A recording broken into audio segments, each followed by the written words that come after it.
बहुत समय पहले एक गांव के किनारे घना अंधेरा जंगल था। गांव वाले उस जंगल के पास भी नहीं जाते थे क्योंकि वहां रहती थी एक भयानक चुड़ैल।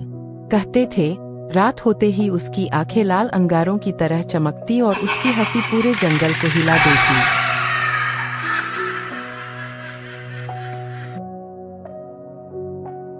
गांव के बच्चे अक्सर आपस में कहते, अगर किसी ने चुड़ैल का घर देख लिया तो कभी वापस नहीं आया।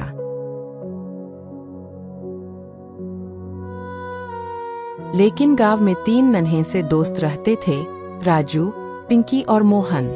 वो बहुत बहादुर थे और कभी झूठ नहीं बोलते थे।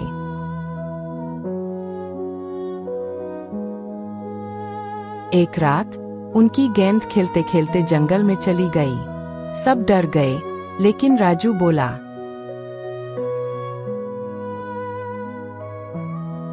अगर हम डर गए तो चुड़ैल हमेशा हमें डराती रहेगी। चलो मिलकर सामना करते हैं। धीरे धीरे वे जंगल में गए। हवा तेज चल रही थी, पत्ते खड़खड़ा रहे थे और अचानक चुड़ैल की हंसी गूंज उठी।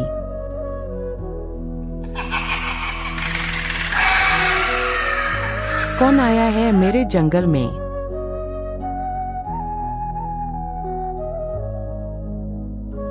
बच्चों का दिल जोर जोर से धड़क रहा था, लेकिन उन्होंने एक दूसरे का हाथ पकड़ा और आगे बढ़े। अचानक उनके सामने चुड़ैल प्रकट हुई। उसके बाल बिखरे हुए थे, आंखें आग जैसी और लंबे नुकीले नाखून।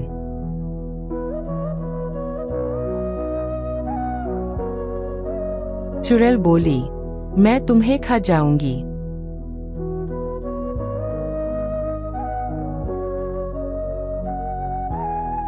लेकिन पिंकी ने हिम्मत जुटाकर कहा, हम सच्चे हैं, हम किसी को नुकसान नहीं पहुंचाते, बुराई से डरते नहीं।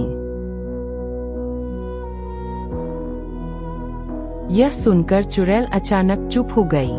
उसके चेहरे पर आंसू आ गए।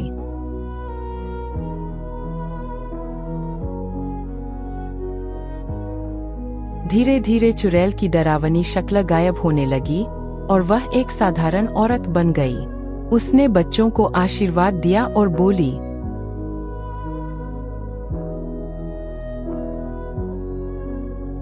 अब यह जंगल सुरक्षित है। जो भी सच बोलेगा और हिम्मत से बुराई का सामना करेगा, उसे कभी कोई नुकसान नहीं पहुंचेगा।